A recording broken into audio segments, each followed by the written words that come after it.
देश में कोरोना कमजोर हो रहा है, जिसके चलते कुछ राज्यों में कुछ पाबंदियों को कम कर दिया गया है। जैसे कि पहले यात्रा करते समय एक सीट छोड़कर बैठते थे, अब आप पास पास बैठकर भी यात्रा कर सकते हैं। पहले मास्क पहनना जरूरी था, अब मास्क नहीं भी पहनोगे तो भी चलेगा। कोविड काल में सबसे ज्यादा लोग इसी मास्क से परेशान थे। डर था तो केवल चालान का। कोविड तो हमारे बीच पहले ही मर चुका है, लेकिन चालान का डर इतना था कि बाजार से कुछ सामान लेने भी जाना हो तो पैसों से ज्यादा हमें मास्क पहनना जरूरी लगता था, जिसे हाल ही में खत्म कर दिया गया है। अब सवाल है कि कौन से वो राज्य हैं जहां पर मास्क की पाबंदी को खत्म कर दिया गया है।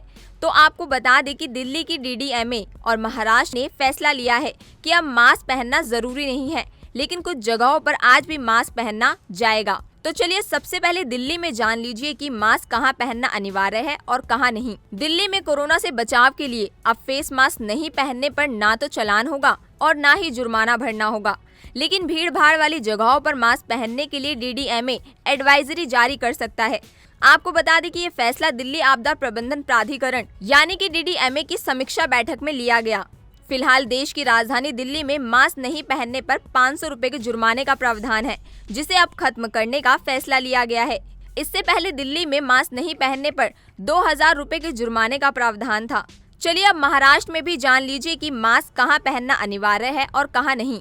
आपको बता दें कि मुंबई में सार्वजनिक स्थलों पर मास्क न पहनने पर अब कोई भी जुर्माना नहीं लगाया जाएगा, लेकिन बृहन मुंबई नगर निगम यानी कि बीएमसी ने लोगों से अपील की है कि लोग मास्क पहने, क्योंकि महामारी पूरी तरह से खत्म नहीं हुई है।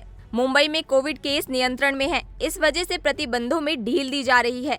अगर कोई शख्स ग्रेटर मुंबई इलाके में मास्क नहीं पहनता तो भी उस पर फाइन नहीं लगाया जाएगा। पहले 200 रुपए जुर्माना देना पड़ता था, लेकिन महाराष्ट्र सरकार ने भी कहा था कि 2 अप्रैल से मास्क पहनने की अनिवार्यता से संबंधित आदेश वापस लिया जा रहा है। ऐसे में सवाल उठता है कि जहां एक और चीन और अन्य देशों में कोरोना की वापसी हो गई है और यहां तक कि कई जगहों पर कोरोना महामारी संक्रमण को फैलने से रोकने के लिए लॉकडाउन तक लगा दिया गया है, तो ऐसे में भारत के इन राज्यों में लिया गया यह फैसला कहां तक सही है? क्या यह बिल्कुल सही फैसला है या नहीं? कहीं यह फैसला भारत के इन राज्यों को भारी ना पड़ जाए। इस वीडियो पर अपनी प्रतिक्रिया कमेंट बॉक्स में जरूर दें और देश दुनिया की तमाम खबरों से रूबरू रहने के लिए द न्यूज़ 15 को लाइक, शेयर और सब्सक्राइब जरूर करें।